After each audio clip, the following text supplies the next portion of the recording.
मेरे प्रिय आत्मा, एक छोटी सी कहानी से मैं अपनी बात शुरू करना चाहूँ। बहुत वर्ष बीते, बहुत सदियां, किसी देश में एक बड़ा चित्रकार था।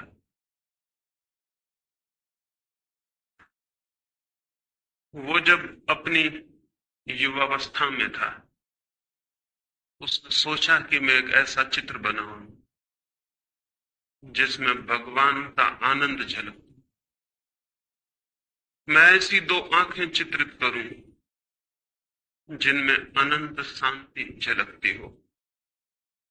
मैं ऐसे एक व्यक्ति को खोजूं, एक ऐसे मनुष्य को जिसका चित्र जीवन के जो पार है, जगत से जो दूर है, उसकी खबर लाता हो। और वो अपने देश के गांव गांव घूमा, जंगल जंगल उसने छाना, उस आदमी को जिसकी प्रति छवि को बना सके। और आखिर एक पहाड़ पर गाय चराने वाले एक चरवाहे को खोज लिया। उसकी आंखों में कोई झलक थी, उसके चेहरे की रूपरेखा में कोई दूर की खबर थी। उसे देखकर ही लगता था कि मनुष्य के भीतर परमात्मा भी है। उसने उसके चित्र को बनाया। उस चित्र की लाखों प्रतियां गांव गांव, दूर दूर के देशों में बिकी। लोगों ने उस चित्र को घर में टांग कर अपने को धन्य समझा। फिर 20 वर्ष बाद वो चित्रकार बूढ़ा हो गया था, और उस चित्रकार को एक ख्याल और आया। जीवन भर के अनुभव से उसे पता चला था कि आदमी में भगवान ही अगर अकेला होता तो ठीक था, आदमी में शैतान भी दिखाई पड़ता है। उसने सोचा कि मैं एक चित्र और बनाऊं जिसमें आदमी के भीतर शैतान की छवि हो, तब मेरे दोनों चित्र पूरे मनुष्य के चित्र बन सकेंगे। वो फिर गया बुढ़ापे में, जुआ घरों में, शराब खानों में, पागल घरों में। उसने खोजबीन की उस आदमी की जो आदमी ना हो, शैतान हो, जिसकी आंखों में नरक की लपटें जलती हों, जिसके चेहरे की आकृति उस सबका स्मरण दिलाती हो जो अशुभ है, कुरूप है, असुंदर है। वो पाप की प्रतिमा की खोज में निकला। एक प्रतिमा उसने परमात्मा की बनाई थी, वो एक प्रतिमा पाप की भी बनाना चाहता। और बहुत खोजने के बाद एक कारागृह में उसे एक कैदी मिल गया जिसने 7 हत्याएं की थी, और जो थोड़े ही दिनों बाद मृत्यु की प्रतीक्षा कर रहा था, फांसी पर लटकाया जाने को। उस आदमी की आंखों में नरक के दर्शन होते थे, घृणा जैसे साक्षात थी। उस आदमी की चेहरे की रूपरेखा ऐसी थी कि वैसा कुरूप मनुष्य खोजना मुश्किल है। उसने उसके चित्र को बनाया। जिस दिन उसका चित्र बन के पूरा हुआ, वो अपने पहले चित्र को भी लेकर कारागृह में आया और दोनों चित्रों को पास पास रख के देखने लगा कि कौन सी कलाकृति श्रेष्ठ बनी। तय करना मुश्किल था। चित्रकार खुद भी मुग्ध हो गया था। दोनों ही चित्र अद्भुत थे। कौन सा श्रेष्ठ था कला की दृष्टि से, यह तय करना मुश्किल था।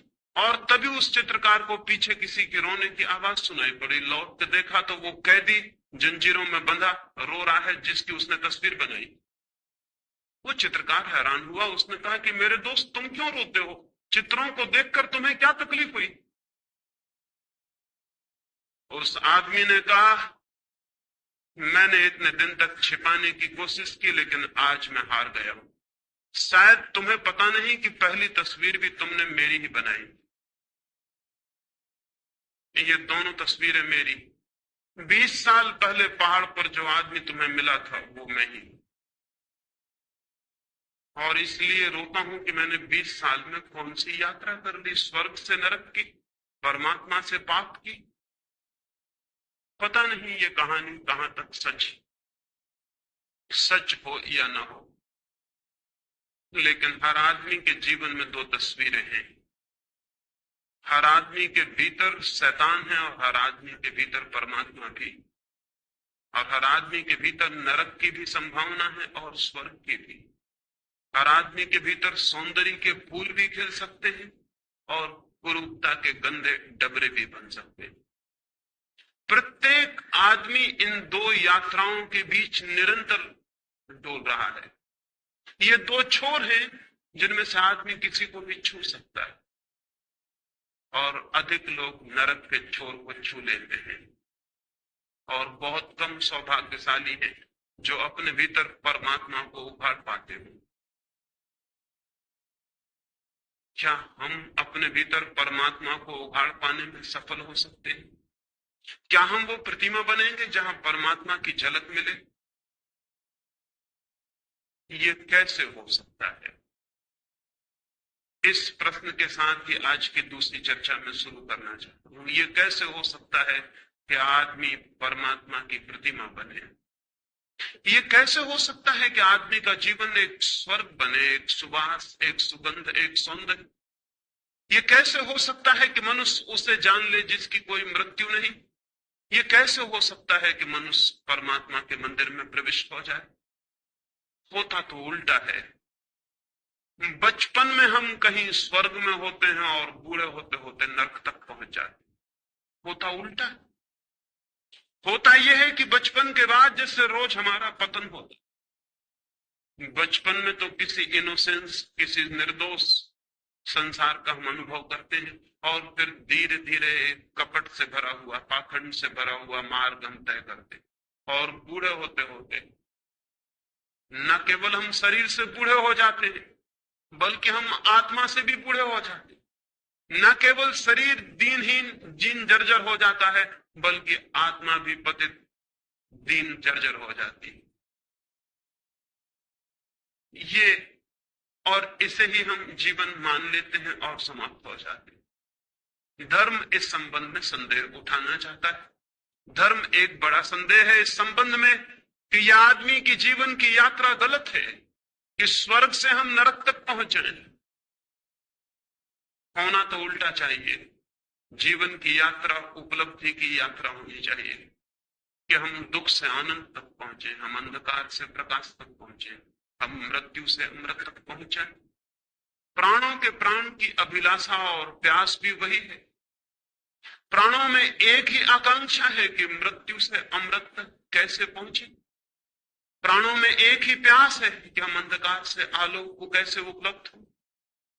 प्राणों की एक ही मांग है कि हम असत्य से सत्य तक कैसे जा सकते हैं। निश्चित ही सत्य की यात्रा के लिए, निश्चित ही स्वयं के भीतर परमात्मा की खोज के लिए व्यक्ति को ऊर्जा का एक संग्रह चाहिए, कंजर्वेशन चाहिए। व्यक्ति को शक्ति का एक संवर्धन चाहिए, उसके भीतर शक्ति इकट्ठी हो कि वो शक्ति का एक स्रोत बन जाए। तभी व्यक्तित्व को स्वर्ग तक ले जाया जा सकता है। स्वर्ग निर्बलों के लिए नहीं है। जीवन के सत्य उनके लिए नहीं है जो दीनहीन हो जाते हैं शक्ति को खोकर, जो जीवन की सारी शक्ति को खो देते हैं और भीतर दुर्बल और दीन हो जाते हैं। वे यात्रा नहीं कर सकते। उस यात्रा पर चढ़ने के लिए, उन पहाड़ों पर चढ़ने के लिए शक्ति चाहिए, और शक्ति का संवर्धन धर्म का सूत्र है। शक्ति का संवर्धन, कंजर्वेशन ऑफ एनर्जी। कैसे शक्ति इकट्ठी हो कि हम शक्ति के उबलते हुए भंडार हो जाएं, लेकिन हम तो दीनहीन जन हैं। सारी शक्ति खोकर हम धीरे धीरे निर्बल होते चले जाते। सब खो जाता है, भीतर रिक्तता रह जाती है, खाली। भीतर एक खालीपन के अतिरिक्त और कुछ भी नहीं छूटता है। हम शक्ति को कैसे खो देते हैं? मनुष्य का शक्ति को खोने का सबसे बड़ा द्वार सेक्स है। काम मनुष्य की शक्ति के खोने का सबसे बड़ा द्वार है, जहां से वो शक्ति को खोता है। और जैसे मैंने कल आपसे कहा, कोई कारण है जिसकी वजह से वो शक्ति को खोता है। शक्ति को कोई भी खोना नहीं चाहता है। कौन शक्ति को खोना चाहता? लेकिन कुछ झलक है उपलब्धि की, उस झलक के लिए आदमी शक्ति को खोने को राजी हो जाता। काम के क्षणों में कुछ अनुभव है, उस अनुभव के लिए आदमी सब कुछ खोने को तैयार हो। अगर वो अनुभव किसी और मार्ग से उपलब्ध हो सके तो मनुष्य सेक्स के माध्यम से शक्ति को खोने को कभी भी तैयार नहीं हो सकता। क्या और कोई द्वार है उस अनुभव को पाने का? क्या और कोई मार्ग है उस अनुभूति को उपलब्ध करने का, जहां हम अपने प्राणों की गहरी से गहराई में उतर जाते हैं, जहां हम जीवन का ऊंचा से ऊंचा शिखर छूते हैं, जहां हम जीवन की शांति और आनंद की एक झलक पाते हैं? क्या कोई और मार्ग है? क्या कोई और मार्ग है अपने भीतर पहुंच जाने का? क्या स्वयं की शांति और आनंद के स्रोत तक पहुंच जाने की और कोई सीढ़ी है? अगर वो सीढ़ी हमें दिखाई पड़ जाए तो जीवन में एक क्रांति घटित हो जाती है। आदमी काम के प्रति विमुख और राम के प्रति सन्मुख हो जाता है। एक क्रांति घटित हो जाती है, एक नया द्वार खुल जाता है। मनुष्य की जाति को अगर हम नया द्वार न दे सके तो मनुष्य एक रिपीटेटिव सर्किल में, एक पुनरुक्ति वाले चक्कर में घूमता है और नष्ट होता है। लेकिन आज तक सेक्स के संबंध में जो भी धारणाएं रही हैं, वो मनुष्य को सेक्स के अतिरिक्त नया द्वार खोलने में समर्थ नहीं बना पाई, बल्कि एक उल्टा उपद्रव हुआ। प्रकृति एक ही द्वार देती है मनुष्य को, वो सेक्स का द्वार है। अब तक की शिक्षाओं ने वो द्वार भी बंद कर दिया और नया द्वार खोला नहीं। शक्ति भीतर घूमने लगी और चक्कर काटने लगी, और अगर नया द्वार शक्ति के लिए न मिले तो घूमती हुई शक्ति मनुष्य को विक्षिप्त कर देती है, पागल कर देती है। और विक्षिप्त मनुष्य फिर न केवल उस द्वार से जो सेक्स का सहज द्वार था निकलने की चेष्टा करता है, वो दीवालों और खिड़कियों को तोड़कर भी उसकी शक्ति बाहर बहने लगती। वो अप्राकृतिक मार्गों से भी सेक्स की शक्ति बाहर बहने लगती। ये दुर्घटना घटी है। ये मनुष्य जाति के बड़े से बड़े दुर्भाग्यों में से एक है। नया द्वार नहीं खोला गया और पुराना द्वार बंद कर दिया गया।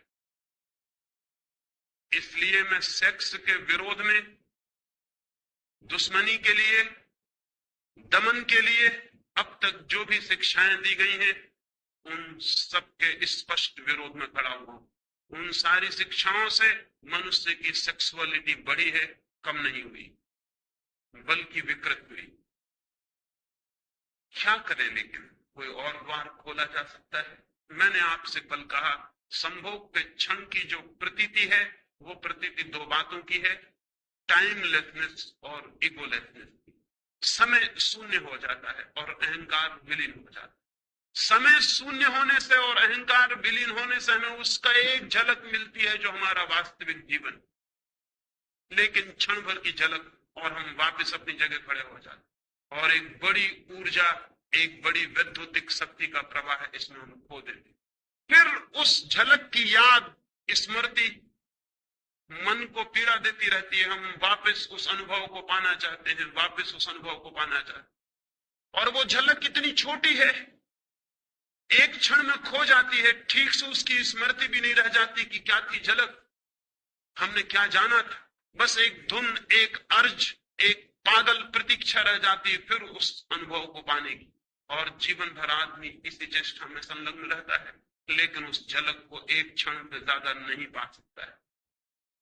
वही झलक ध्यान के माध्यम से भी उपलब्ध होती है। मनुष्य की चेतना तक पहुंचने के दो मार्ग हैं, काम और ध्यान, सेक्स और मेडिटेशन। सेक्स प्राकृतिक मार्ग है जो प्रकृति ने दिया हुआ है, जानवरों को भी दिया हुआ है, पक्षियों को भी दिया हुआ है, पौधों को भी दिया हुआ है, मनुष्यों को भी दिया हुआ है।